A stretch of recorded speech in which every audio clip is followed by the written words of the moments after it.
Okay. Hello there. I am so excited to talk with you guys about this topic today. Welcome to Finding Fulfillment After 40 and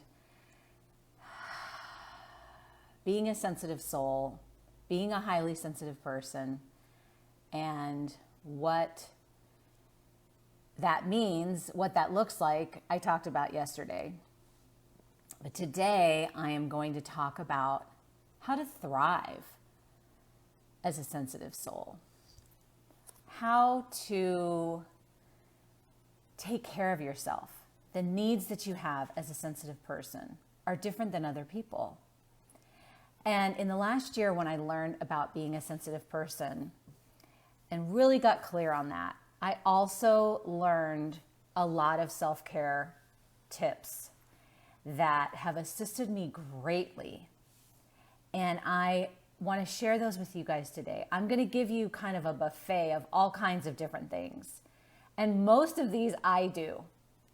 And it's really been like a lifestyle change for me to learn how to incorporate these ways of being so that I thrive in the world and so that I feel at peace, so that I feel calm, so that I feel centered and grounded and not frazzled and overloaded, anxious, depressed, fearful, stressed out, exhausted, depleted, because as highly sensitive people, that can happen to us so easily. But this is how we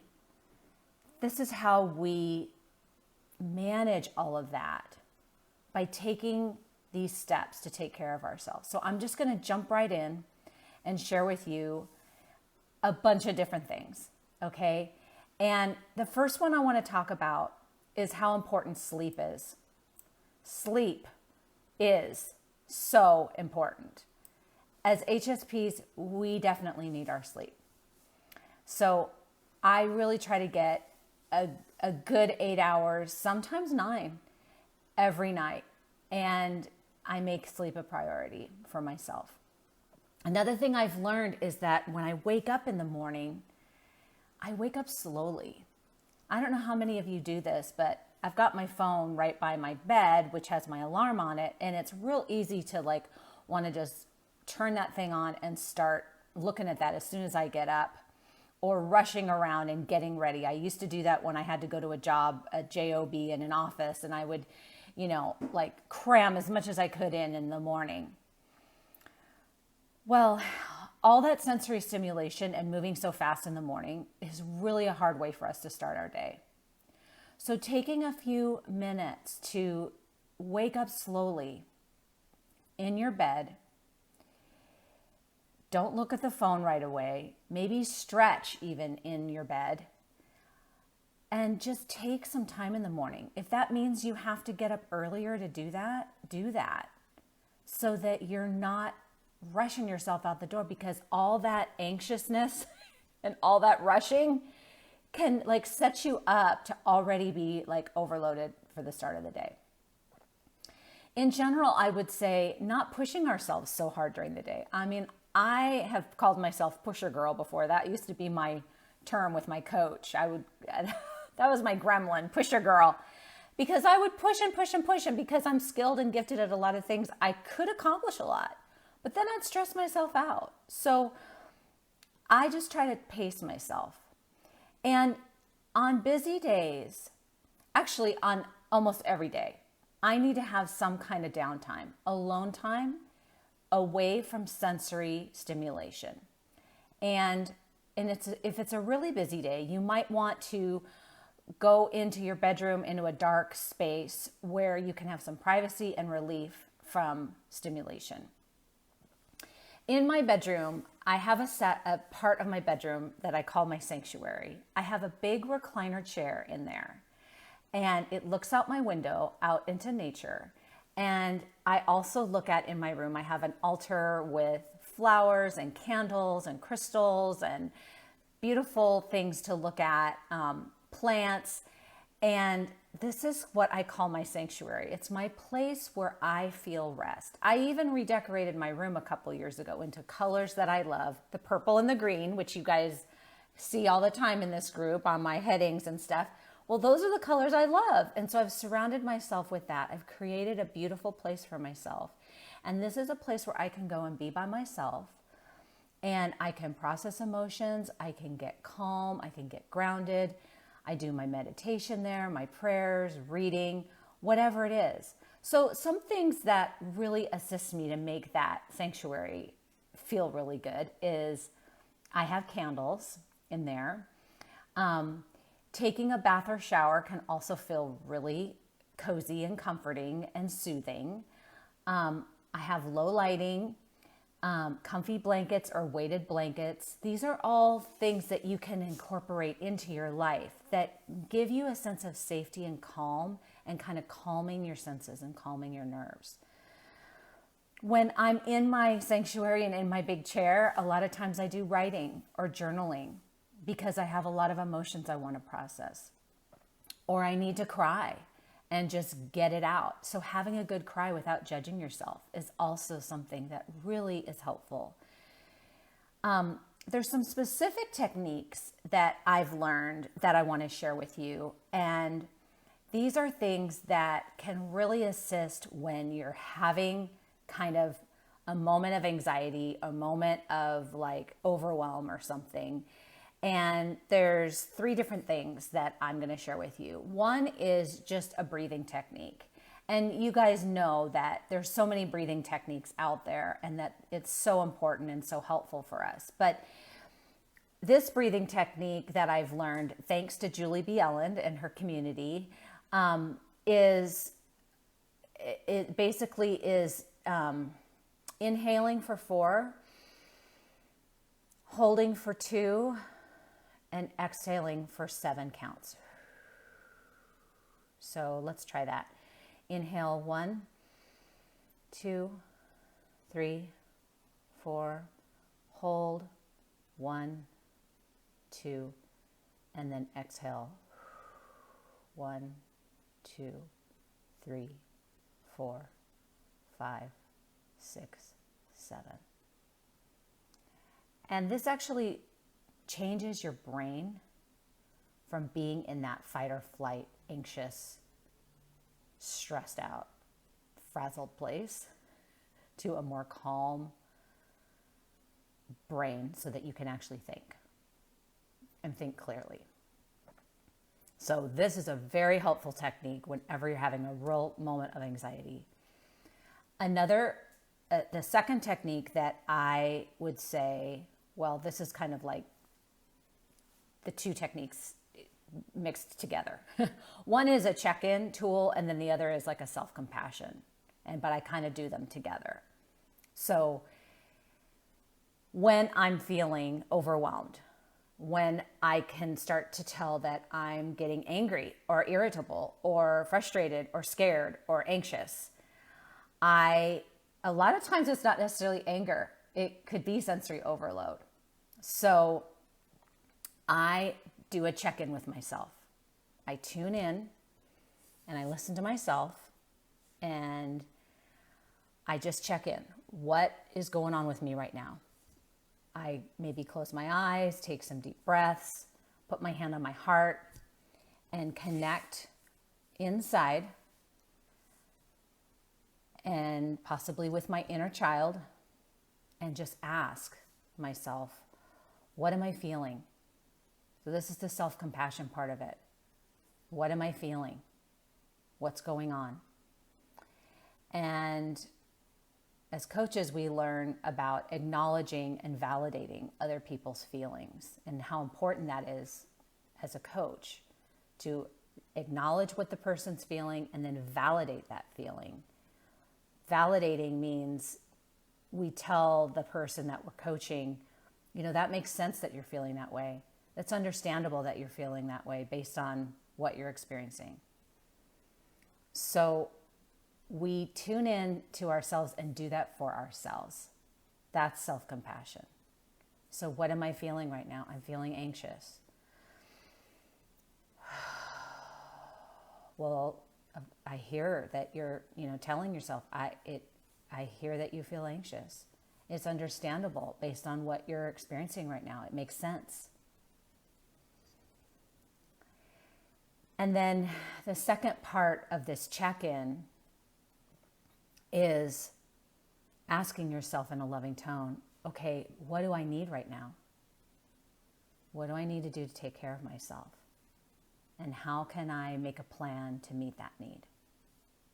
Okay, so these are super important tools, like to use in a moment of, but anytime, right? You don't have to be stressed out. You don't have to get to the point of like blowing your top off or blowing your head off to use this. I mean, I think these are great tools to use anytime, any day.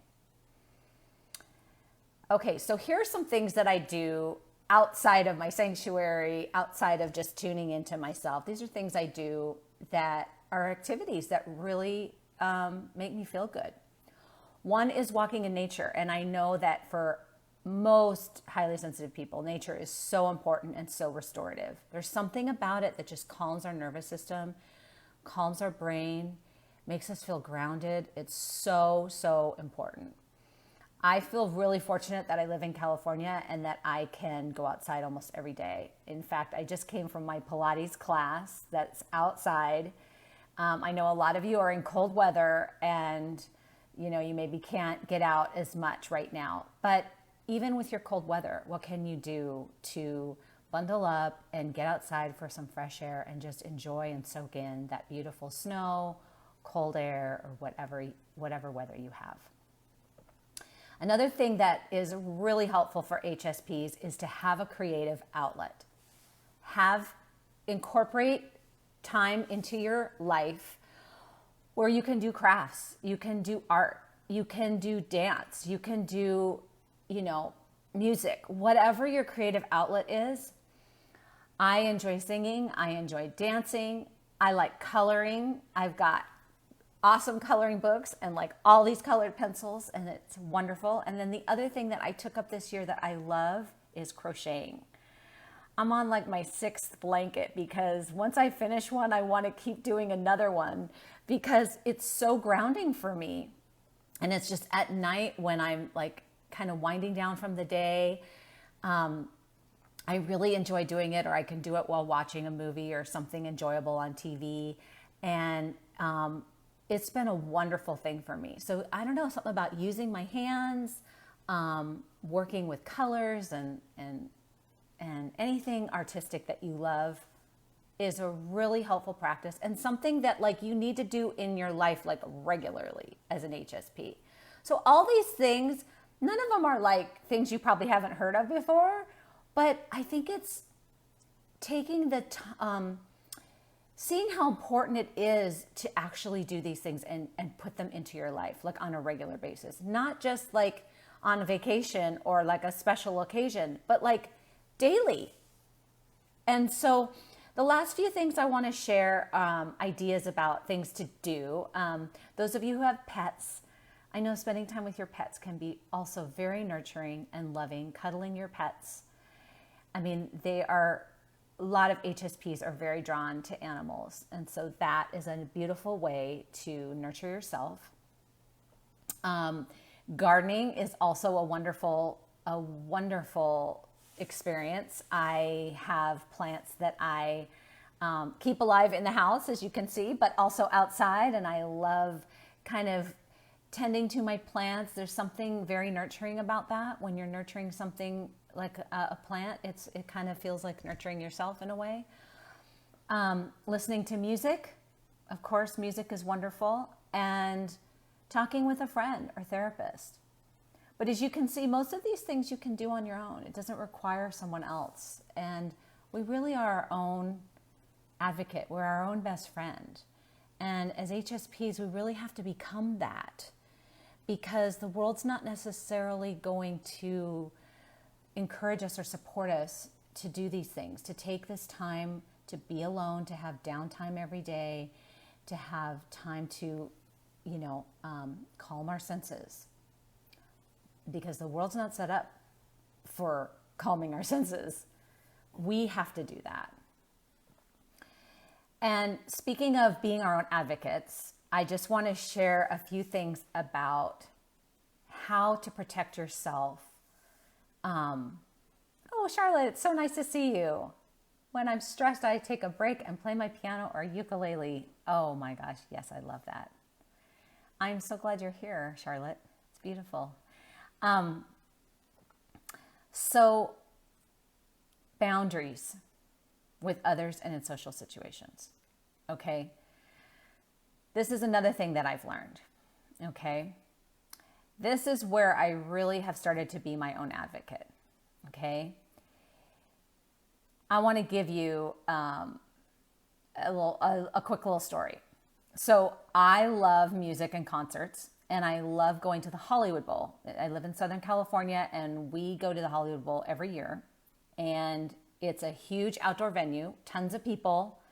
We picnic before, and we usually have a great concert. But they have all kinds of concerts there and all kinds of different people that come. And I love Christina Aguilera because I love her voice. I mean, she's just a great singer, and I, appreciate her vocal abilities. So last year we went to see Christina Aguilera, and I thought this was going to be so great. Well, this was not like your typical classical concert or something quiet. This was loud, and it was a concert, man. I mean, it was a ton of people. They were all excited. There was all kinds of smoking and drinking and pot and all kinds of stuff going on, people being loud, yelling, and I'm there, trying to appreciate her voice. That's me. The sensitive person is like tuned into like her vocal ability, right? The people there, they're just having a party, right? And I remember just people around me talking through the whole thing and me getting so frustrated because like I couldn't hear her singing, because they were just talking and having a party. And oh my gosh, I've been going to concerts for years, and I never paid attention to how annoying all that stuff was for me. So I learned several things from that. One is maybe sit in the back so there's no one behind me, right? So that I can't get distracted, because like I said yesterday, I can't drown out people's voices. I can't just like zero in on the person. It's like I'm taking in all that data as a highly sensitive person. So it's like, I can't just drown that out. Another thing is maybe I don't want to go see that kind of concert. Maybe I just want to go see something peaceful. That's another option. Anyway, it was just really good to kind of experience that now that I know that I'm highly sensitive and go, oh, okay, I get what they're talking about, like sensory overload. This is not for me, right? So another kind of just small thing, but important, is when I go to a restaurant with people, if it's really loud and there's a lot of talking, or there's like a air conditioning blowing on me, or there's, the sun's coming in from the window or whatever, and I can't focus on the people that I'm with because of all that distraction going on, this doesn't work very well.